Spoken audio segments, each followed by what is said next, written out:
Hello. Hi, everyone. Apparently the slide started. I'm the Diabolical Developer. These days I work for a company called Microsoft, so please don't tell my boss I did this talk or I will be fired. So every couple of years I kind of look at the state of the industry and either give a long form talk or a short form talk about, are we there yet? Have we finally made it? And the big challenge is that people listen to idiots like this guy. Narcissistic conference speakers, book authors, thought leaders who keep trying to get you to do the next amazing thing. And so now we have things like the agile software development process. Who here gets beaten up by their managers for not doing enough story points every week? It's a poison, isn't it? An absolute poison. And look what it's delivered. It's delivered wonderful things like this. Scrum certification. Who here is a Scrum Master, Scrum Master? Yay! And you can charge £800 a day for the privilege. So let's talk about technology. We now have all of this wonderful new technology, and you can be an elite hacker like this person coding away in a Hollywood movie because we have fantastic new languages and environments, like Node. You too can become famous in Node. You just have to write a tiny little package that does something like a string trim or a left pad, and you get millions of downloads. Also, if you're a nefarious hacker, you can put something nasty in, which is way more fun. But luckily in Java, we have standards.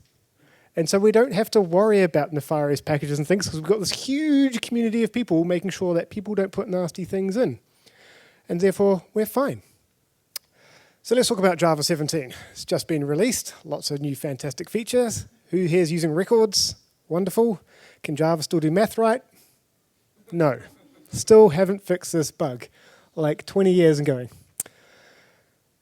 So now on to deploying to cloud and things. So I talk to my engineers these days, I'm like, we're using CI/CD systems, we've got Azure DevOps, we've got GitHub Actions, and they still do this. It's like, why? And the reason is because of this. So even though we've got the state of the art today, how many of you have still had the, it works on my laptop, but not in production? Loads of you. So the state of the art is still completely broken, except for that little girl who was awesome. And one of the challenges is that people forget they're running on a real data center. So all this cloud magic stuff, it still boils down to this. So all of your beautiful, lovely code is still resource constrained by these boxes humming away in a room somewhere.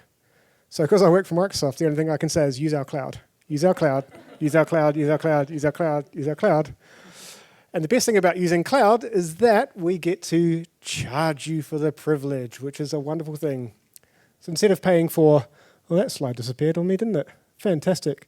Right, and the reason why we make you pay lots of money is because you get to do things the cloud native way. Who here hates cloud native? I do, because I've got no freaking clue, and I work for a cloud company, what any of my services are doing anymore. And this was me, admittedly back in 2013, writing my first cloud app. It was Hello World in Java 11 at the time. That's the bill I got. Seriously, I'm not kidding. That is the bill I got back from an unnamed cloud provider. So, for me personally, the biggest challenge with cloud and cloud native is microservices.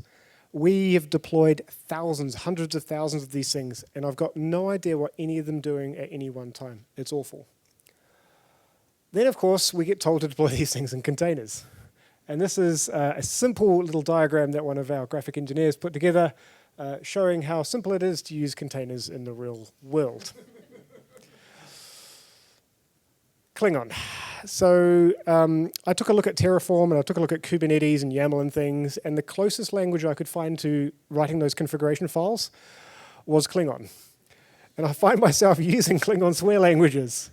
Because look, this is the list of commands you have. These are the basic commands, mind you, right? If you say, I want to learn the basic Docker commands and basic Kubernetes commands, look how many of them there are. It's utterly ridiculous. We have broken the world. It is not good. But luckily, we have these books and these thought leaders to save us. And I tell you now that Stack Overflow copying and pasting is my favorite way to solve any problem. Even if the answer is wrong, it doesn't matter. So you can be as cool as a cucumber. I've covered the C# logo with the Java Juke. Hacking away with the little happy Twitter bird on your shoulder. Because we're definitely not there yet, which means you've got job security for life. Thanks very much for listening to my rant.